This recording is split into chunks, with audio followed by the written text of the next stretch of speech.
Mi ću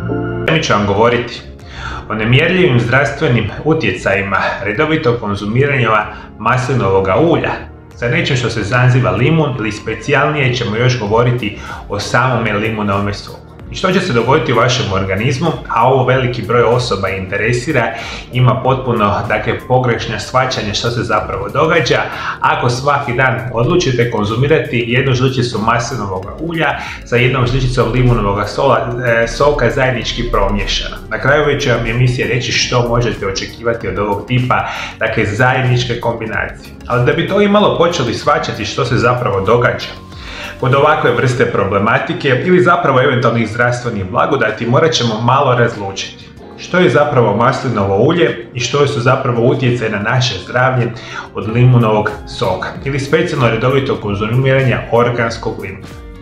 I mi ako želimo konzumirati i imati najbolje zdravstvene blagodati redovito konzumiranja maslinovog ulja, moramo razmišljati da ono mora biti ekstra djevičansko organsko, još ukoliko je moguće hladno prešano maslinovo ulje. I upravo iz te perspektive veliki broj ljudi će ostati šokirani kada vi redovito konzumirate maslinovo ulje na ovu verziju, što može očekivati za vaše tijelo. I mi zapravo kada govorimo uvijek je neočekivana radost kada se ispostavi da je nešto tako nevjerojatno ukusno, tako i nevjerojatno dobro za vas. Maslinovo ulje već je tisućama godina glavna tema mediteranskih kultura, koji datira još od starih Grka i Rimljana i danas je najpopularnije ulje za kuhanje u samoj regiji. Zapravo stručnjaci za prehranu nekakva istraživanja govore, rekli smo tisućama godina unatrag se u starim drevnim civilizacijama, specijalno rimskoj i grčkoj, redovito koristilo maslinovo ulje. I mi kada govorimo o samom maslinovom ulju, u usporedbi sa drugim uljima za kuhanje, maslinovo ulje ima jedinstveni potencijal jer ima veliku količinu izuzetno visokog postotka mononezaštićenih masnih kiselina koje se nalaze u cijelom maslinovom ulju. Kao rezultat toga, konzumacija maslinovog ulja povezana je sa svime, od poboljšavanja razine kolesterola do jačih raspuštenja, sve do jačih samokostiju. I kada govorimo osim tih mononezasićenih masnih kiselina, samo maslinovo ulje je krcatoša nešto što se nazivaju polifenoli. I mi kada konzumiramo redovito same polifenole, možemo reći da su specijalno to prirodno bioaktivni spojevi sa antioksidativnim svojstvima. Polifenoli djelomično pogoduju zdravlje i se bore protiv oksidacijskog stresa, vrste stijesa koje tijelo oštećuje lipide, proteine i DNK, na koji način doprinose srčanim bolestima, raku, dijabetesu i samoj demenciji. I to ono što smo rekli puno puta. Vi kada redovito konzumirate namirnice koje su bogate antioksidansima, a specijalno antioksidansima iz maslinovog ulja, djelovat ćete izuzetno protuupalno. I na prvom mjestu ću vam reći, redovitim konzumiranjem maslinovog ulja, vi značajno poboljšavate funkcioniranje vašega srca i vaših krvnih žila. Jer bolesti srca i krvnih žila su najveći problem današnje modernog načina života. Redovita konzumacija izuzetno loših namirnica, pijenje i velike količine lijekova desetljećima, jako malo vježbanja, prekomjerna tjelesna težina, enormna količina stresa i kronična nesanica dovode do velikog broja osoba da doživljavaju problema sa srcem. Visoki krvni tlak, nastanak krvnih ugrušaka pa nastanak srčanog udara vi možete na potpuno prirodan način početi sprječavati redovitim konzumacijom maslinovog ulja. Isto tako, maslinovo ulje, gdje velike količine upravo ovih mononezasićenih masnih kiselina i polifenola jako blagotvorno djeluje na funkcioniranje vašega mozga. Onaj dio vezan je za krvne žile i sprečavanje krvnih ugrušaka jako je bitno iz perspektive prevencije moždanog udara i nečega što se naziva demencija ili Alzheimerova bolest. Jer apsolutno su sva istraživanja apsolutno zapravo bi rekli jasna, jer mi kao nacija ili zapravo gledajući kao ljudi u svijetu izuzetno ubrzano, ajmo tako reći, starimo, imamo puno više starijih osoba nego ikada u povijesti, a imat ćemo ih još više u sljedećih nekoliko desetljeća godina života, a posljedica svega toga je puno veći rizik od nastanka Alzheimerove bolesti, Parkinsonove bolesti i bilo koje vrsta demencije. Isto tako i od moždanog udara, a upravo nam iz te perspektive značajno pomaže redovito korištenje maslinovog ulja. Maslinovo ulje kao takve možemo reći da može smanjiti rizik od određenog vrsta raka. Iako nijedna hrana nije čarobni lijek za prevenciju protiv raka, konzumacija maslinovog ulja može biti jedan od razloga zašto se stope raka osobito niže u mediteranskim zemljama. Nalazi iz nedavne studije iz 2020. godine sugeriraju da ekstra djevičansko maslinovo ulje pokreće promjene u crijevnim bakterijama koje su povezane sa prevencijom raka debelog crijeva. A prethodna istraživanja su pokazala da žene koje jedu više maslinovog ulja imaju manji rizik od raka debelog crijeva i raka dojke. I nekoliko komponenti maslinovog ulja je antikancerogena svojstva kao što su oleinska kiselina, hidroksitol, olekantol, fitosterole i nešto što se naziva skvalen. I vi redovito koristeći maslinovo ulje imate ona blagotvorna antikancerogena svojstva. Jer mi kada govorimo o samom raku možemo reći da veliki broj raka u današnjem modernom načinu života su izuzetno velikom porastu. U najvećoj smo opasnosti od nečega što se naziva rak pluća za muškarce. Kod žena je to zapravo rak dojke. Međutim, jedan od onih enormnih raka, zapravo vrsta raka koji značajno rastu je danas rak debeloga crijeva. On je praktično u većini razvijenih zemalja svijeta već na 2. ili 3. mjestu, što je enormno velika povećana razina u odnosu na prije 20 do 30 godina. I generalno razmišljamo, blagotvorno protuantikancerogeno djelovanje redovitim konzumiranjem maslinovog ulja možemo naravno postići. Možemo reći isto tako, maslinovo ulje itekako podržava zdrave mentalne izglede i raspoloženje.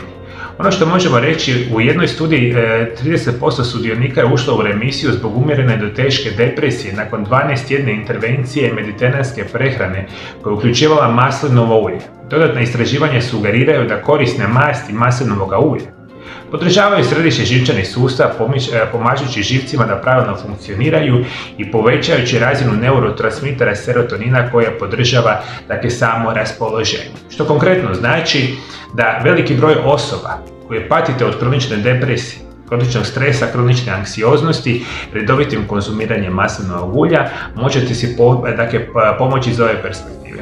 Bolja funkcija pamćenja, bolja funkcija koncentracije, jer blagotvorno djelujete na funkcioniranje vašega mozga. Isto tako, svi vi koji imate problema sa zglobovima, pa imate bolesti koje se nazivaju artroze, artritisi, bolne, ukočene, otečene zglobove, redovitim konzumiranjem maslinovog ulja možete si itekako pomoći.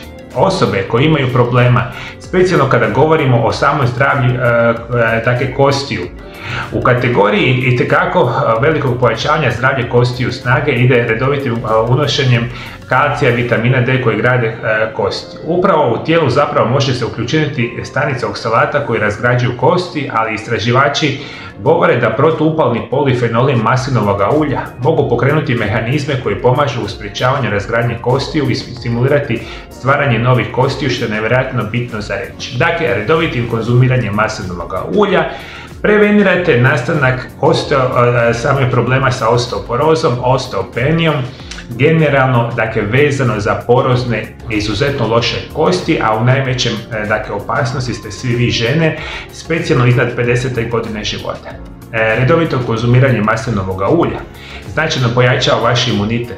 Specijalno je jako bitno maslinovo ulje ukoliko zapravo niste znali da maslinovo ulje značajno povećava funkcioniranje crijevnog mikrobioma. A crijevni mikrobiom se nama nalazi naravno u tankom i debelom crijevu. To je zapravo sve ona široka lepeza, milijarde samih mikroorganizama koje nazivamo virusi, bakterije, gljivice i slične vrste mikroorganizama onoga izuzetno dobroga tipa koji nama su ključni za naše zdravlje i pojačavaju naš imunitet.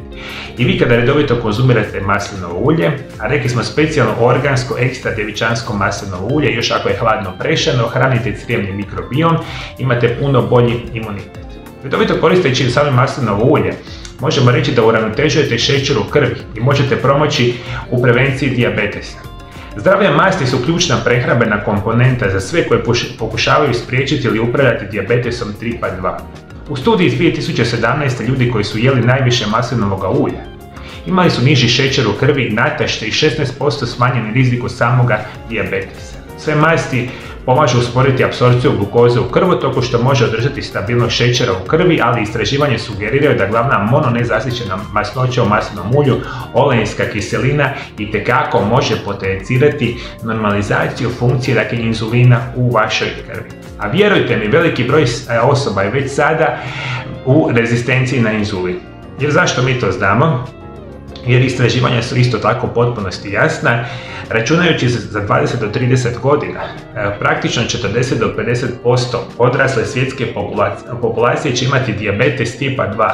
Jer, rekao sam, opet je to sve uzrok, ovaj današnji modern način života, loš, zapravo generalno razmišljanje o životu, izuzetno loša prehrana i drugo. Dakle, ukoliko želite prevenirati nastanak rezistencije na inzulin i želite kontrolirati, dakle, razinu šećera u vašoj krvi na najbolji prirodan način, maslinovo ulje nam ovdje može pomoći. Isto tako, maslinovo ulje je prilično, dakle, zasitno i ono kao takvo samo po sebi ima mogućnost da vas učini sitima na dugi vremenski period. Odmah iste sekunde imate puno veću šansu da smršavite, što je izvanredno bitna situacija. Redovito korištenje maslinovog ulja možemo reći da ono je, što se tiče samih ulja, izuzetno bitno, može se itekako s njime kuhati, jer ono što moramo reći da maslinovo ulje izdržava puno visoke temperature.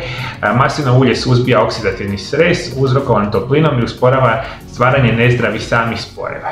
I ono što je zapravo, dakle, još bitno za reći.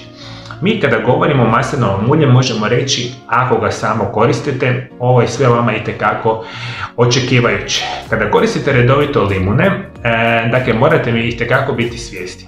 Kada govorimo o samome limunu, iako su još, dakle, nismo sigurni odakle zapravo limun je nastao, međutim danas se razmišlja, vjeruje da je porijeklom iz Indije, Kine ili Burme. Limuni su u drevni Rim ušli u 2. stoljeću prije Krista, ali još nisu bili široko korišteni ili kultivirani u Europi do kasnije. Zapravo to se nije dogodilo do oko 1000. godine nakon Krista. Tada se limun zapravo počeo širiti na ovu mediteransku regiju, slično kao i, dakle, maslinovo ulje. Jer i maslinovo ulje i limun se smatraju dijelom one mediteranske prehrane, koje veliki broj vas zna da je itekako zdrava za vaše tijelo. I ono što je jako bitno za reći, negdje tamo u 17. stoljeću, točnije preskom 17. 18. stoljeća, negdje oko 1747. godine, jedan znanstvenik koji se naziva James Lind je otkrio zapravo da limuni ili vitamin C iz limuna može pomoći liječiti nešto što se naziva skorbut. Jer u to doba jako veliki broj osoba, specijalno mornara, je provodio na moru i oboljevaju od skorbuta, kroničnog nedostatka vitamina C, onda to nisu znali. Međutim, ono što mi danas znamo, da je limuni su itekako krcati sa vitaminom C. I mi kada govorimo o samom, dakle, limuni, oni su danas pristojan izvor kalija i vitamina C, a glavni biljni spojevi limuna su limunska kiselina. Ona je najzastupljenija organska kiselina u limunima. Limunska kiselina može spriječiti stvaranje bubrečnih kamenaca. Hesperidin, ovaj antioksidans, može ojačati krvne žile i spriječiti aterosklerozu, nakupljanje masnih naslaga unutar vaših arterija. Diosmin je antioksidans koji se koristi u nekim lijekovima koji utječe na cirkulacijski sustav. Diosmin poboljšava mišićni ton i smanjuje kroničnu upalu u vašim krvnim žilama. Eritrocin, ovaj antioksidans, se nalazi u limunovom koru, limunovom soku i nešto što se naziva D-limone, što je nevjerojatno bitna perspektiva. I ove takve vrste kemijskih supstanci se nalaze u našem limunu i vi ako ćete uzeti jednu malu žličicu, dakle, soka od limuna svaki dan, opet govorimo da bi trebao biti organski proizvedeni sok od limuna, možete prije svega očekivati značajno poboljšavanje vašega imuniteta. Jer upravo izuzetno velika količina vitamina C pojačava naš imunitet, štiti naše tijelo od nastanka, recimo, specijalno bolesti gornjih dišnih puteva. Prehlade, viroze, dakle, gripe, infekcije gornjih dišnih puteva puno jednostavnije rješavate redovitim korištenjem samoga limuna, međutim, čim jačate imunitet, sve vaše potencijalne tegobe idu na puno bolju perspektivu. Redovitim korištenjem, dakle, limuna pomičemo zdravlje srca. Limun daje oko 31 mg vitamina C, što je 51% referentnog dnevnog unosa. Jedan od najimpresivnijih koristi limuna je njezin učinak na zdravlje. Zahvaljujući visokom sadržaju vitamina C, uključujući nekoliko obroka ovoga kiselog ploda, u vašoj prehrani tjedno moglo bi se pomoći da vaše srce bude zdravo i snažno. Isto tako, redovitim konzumiranjem samoga limuna značajno poboljšavate funkcioniranje vaše kože, smanjujete nastanak od samih bora i ona vidljiva oštećenja kože specijalno idu ukoliko u vašoj koži imate sve manju i manju koncentraciju nečega što se naziva kolagen, nešto što se naziva elastin i keratin. A upravo vitamin C je onaj glavni vitamin koji će potencirati funkcioniranje vašega kolagena u koži. Ima upravo ta antioksidativna svojstva, dakle štiti vas od UV zračenja, vidljivo ćete se štititi zapravo nastanka suhe, ispucale, loše kože. Međutim, ukoliko već imate problema onoga tipa sa psorijazom, ekcemima, dermatitisima i sličnim vrstama kožnih oboljenja, redovitim korištenjem limuna si ovdje možete pomoći. Dakle, limun kao takav je izvanredna namirnica za sprječavanje bubrečnih kamenaca. Ako patite od bubrečnih kamenaca, 1 ili 2 limuna u svakodnevnoj prehrani može vam značajno pomoći, jer zato što limuni sadrže limunsku kiselinu, a dokazana limunska kiselina povećava volumen urina i pomoć u prevenciji bubrečnih samih kamenaca, što je nevjerojatno bitno za vaše zdravlje. Isto tako govorimo da je vitamin C jedan od onih snažnih antioksidanasa koji ima antikancerogena svojstva. Upravo redovito korištenje limuna pomažete si u prevenciji nastanka raka. Isto tako, kada redovito koristite sami limun, on kao takav omogućuje vam detoksikaciju i čišćenje organizma, a samim time potencirate brže i kvalitetnije mršavljenje, što je super perspektiva. Redovitim korištenjem samoga limuna povećavate apsorpciju željeza. Željezo je nevjerojatno važan mineral za vaše tijelo. To je jedna od glavnih komponenti hemoglobina koji se nalazi u crvenim krvnim stanicama i pomaže tijelu s kisikom koje treba. Postoje mnoge skupine ljudi u opasnosti od nedostatka željeza, specijalno vegetarijanci i vegani.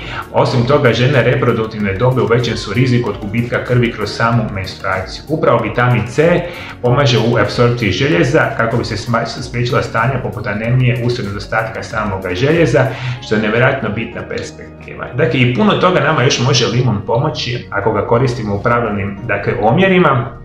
I dolazimo sad do onoga najključnijeg od svega. Veliki broj dezinformacija danas kola u medijskom prostoru. I sada dolazimo do onoga najbitnijeg sa početka naše emisije.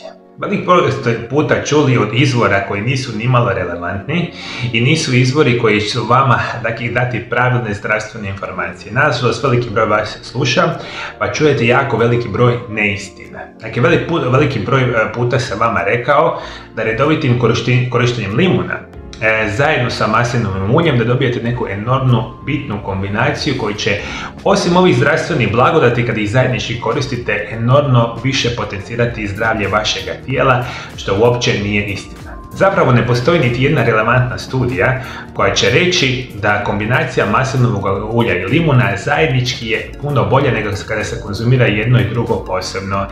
I to je zapravo poanta današnje ove emisije. Vi ukoliko koristite maslinovo ulje zajedno sa sokom od limuna, ako ga koristite posebno, apsolutno je sasvim u redu. Ako koristite zajednički, ne možete očekivati da će njihovi sastavi i njihova zdravstvena blagodati za naše tijelo biti puno veći. To su zapravo neistine, ali sami po sebi mogu imati određene zdravstvene blagodati kao sve ovo što sam danas napravio.